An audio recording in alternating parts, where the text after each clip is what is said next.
ब्रह्ममुरारिसुरार्चितलिङ्गं निर्मलभासितशोभितलिङ्गम् जन्मजदुःखविनाशकलिङ्गं तत्प्रणमामि सदा शिवलिङ्गम् देवमुनिप्रवरार्चितलिङ्गं कामदहन करुणाकरलिङ्गम्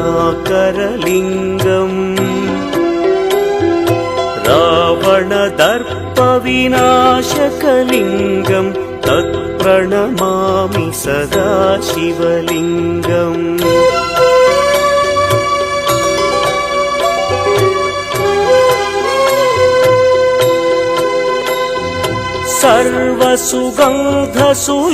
सर्वसुगन्धसुलेपितलिङ्गं बुद्धिविवर्धनकारणलिङ्गं सिद्धसुरासुरवन्दितलिङ्गं तत्प्रणमामि सदा शिवलिङ्गं कनकमहामणिभूषितलिङ्गं मणिपतिवेष्टितशोभितलिङ्गम्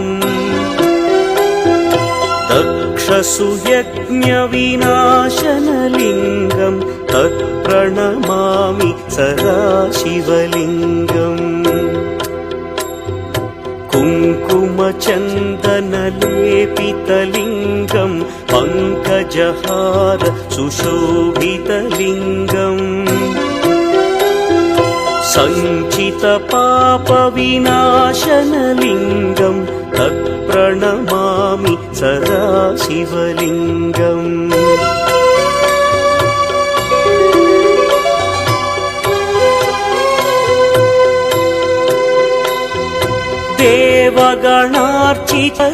देवगणार्चितसेवितलिङ्गं भावैर्भक्तिभिरेव च लिङ्गं दिनकरकोटिप्रभाकरलिङ्गं तत्प्रणमामि सदा शिवलिङ्गम् अष्टदलोपरिवेष्टितलिङ्गं सर्वसमुद्भवकारणलिङ्गम्